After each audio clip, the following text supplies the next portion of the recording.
കുവൈത്തിൽ ജംഇയ്യകൾ, സർക്കാർ കരാർ പദ്ധതികൾ മുതലായ മേഖലകളിൽ ജോലി ചെയ്യുന്നവർക്ക് നിബന്ധനകൾക്ക് വിധേയമായി ഇഖാമ മാറ്റം അനുവദിക്കാൻ തീരുമാനം. ഇതുപ്രകാരം ജംഇയ്യകളിലും സർക്കാർ കരാർ പദ്ധതികളിലും മറ്റ് കരാർ മേഖലകളിലും നിലവിൽ ജോലി ചെയ്യുന്നവർക്ക് ഇഖാമ മാറ്റം അനുവദിക്കും. നിലവിലെ തൊഴിൽ സ്ഥാപനത്തിൽ 1 വർഷം ജോലി പൂർത്തിയാക്കുക, തൊഴിലുടമയുടെ അനുമതി, പദ്ധതി പൂർത്തീകരണം, ഇഖാമ മാറ്റത്തിന് 350 ദിനാർ ഫീസ് മുതലായവയാണ് ഇതിനായി ഏർപ്പെടുത്തിയ നിബന്ധനകൾ.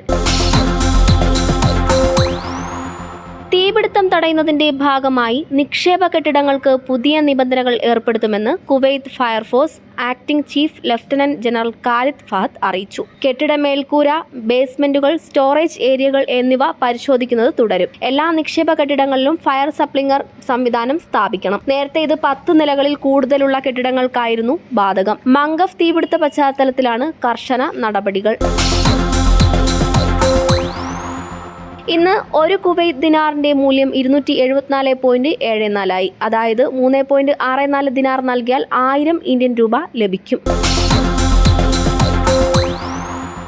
പൗരന്മാർക്ക് ബയോമെട്രിക് വിരലടയാളം എടുക്കാനുള്ള സമയപരിധി തിങ്കളാഴ്ച അവസാനിച്ചതോടെ ബയോമെട്രിക് വിരലടയാളം പൂർത്തിയാക്കാത്തവരുടെ അക്കൗണ്ടുകൾ ബ്ലോക്ക് ചെയ്യാൻ ബാങ്കുകൾ ഒരുങ്ങുന്നതായി റിപ്പോർട്ടുകൾ പ്രകാരം നവംബർ 1 അവരുടെ അക്കൗണ്ടുകൾ ബ്ലോക്ക് ചെയ്യുമെന്നും ബയോമെട്രിക് ഫിംഗർ പ്രിന്റ് നടപടിക്രമങ്ങൾ പൂർത്തിയാക്കാത്തവരുടെ എല്ലാ ബാങ്കിംഗ് ഇടപാടുകളും താൽക്കാലികമായി നിർത്തിവെക്കുകയും ചെയ്യും. പ്ലാൻ അനുസരിച്ച് ഒക്ടോബർ 1 മുതൽ എല്ലാ ഇലക്ട്രോണിക് ചാനലുകളും പേയ്മെന്റ് ലിങ്ക്, WAMD സേവനം, പണം കൈമാറ്റം മുതലായവ ഉപഭോക്താക്കളുടെ പേയ്മെന്റുകളും താൽക്കാലികമായി നിർത്തിവെക്കുകയും ഒക്ടോബർ 15 മുതൽ അവരുടെ ബാങ്ക് കാർഡുകൾ KNET, വിസ, മാസ്റ്റർ കാർഡ് മുതലായവ ആരംഭിക്കുകയും ചെയ്യും. പണം പിൻവലിക്കുന്നതിനും നിക്ഷേപിക്കുന്നതിനും സസ്പെൻഡ് ചെയ്യപ്പെടും. നവംബർ 1 മുതൽ ഉപഭോക്താവ് ബാങ്കിൽ പോയാലും ബാലൻസിൽ നിന്ന് പണം പിൻവലിക്കുന്നതും തടയും. നിയന്ത്രണ കാലയളവിൽ അക്കൗണ്ടുകൾ മരവിപ്പിച്ച ഉപഭോക്താക്കളിൽ നിന്ന് കുടിശ്ശികയുള്ള തവണകൾ കടക്കാർക്ക് അനുകൂലമായി കുറയ്ക്കുന്നത് തുടരുമെന്നും ഉറവിടങ്ങൾ പ്രതീക്ഷിക്കുന്നു. പ്രവാസികൾക്ക് 1 വർഷത്തെ കാലാവധിക്ക് പകരം 3 വർഷത്തേക്ക് ഡ്രൈവിംഗ് ലൈസൻസ് ലഭിക്കും. പ്രവാസികളുടെ ഡ്രൈവിംഗ് ലൈസൻസിന്റെ സാധുത 1 വർഷത്തിനു പകരം 3 വർഷമാക്കിക്കൊണ്ടുള്ള ട്രാഫിക് നിയമത്തിൽ ഭേദഗതി വരുത്താൻ ആദ്യ ഉപപ്രധാനമന്ത്രിയും പ്രതിരോധ മന്ത്രിയും ആഭ്യന്തര മന്ത്രിയുമായ ഷെയ്ഖ് ഫഹദ് അൽ യൂസഫ് മന്ത്രിതല തീരുമാനം പുറപ്പെടുവിച്ചു. ഈ 3 വർഷത്തെ സാധുതയുള്ള ലൈസൻസ് മൈ കുവൈറ്റ് ഐഡന്റിറ്റി എന്ന മൊബൈൽ ആപ്ലിക്കേഷനിൽ പുതുക്കിയ ശേഷം കടലാസിൽ പ്രിന്റ് ചെയ്യാതെ തന്നെ നൽകും.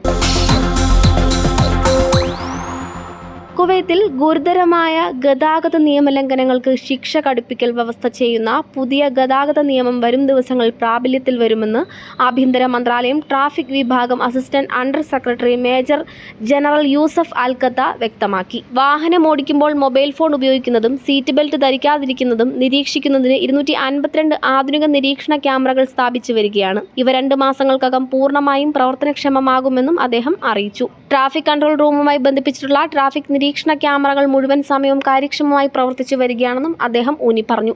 അംഗപരിമിതർക്കായുള്ള പാർക്കിംഗ് സ്ഥലങ്ങളിൽ വാഹനം പാർക്ക് ചെയ്യൽ, അശ്രദ്ധയോടെ വാഹനം ഓടിക്കുമ്പോൾ മൊബൈൽ ഫോൺ ഉപയോഗിക്കൽ, സീറ്റ് ബെൽറ്റ് ധരിക്കാതിരിക്കൽ, ചുവപ്പ് സിഗ്നൽ മറികടക്കൽ, അമിത വേഗത മുതലായ നിയമലംഘനങ്ങൾക്ക് ജയിൽ ശിക്ഷ ഉൾപ്പെടെ ശിക്ഷകൾ കടുപ്പിക്കുവാൻ വ്യവസ്ഥ ചെയ്യുന്നതാണ് പുതിയ നിയമം.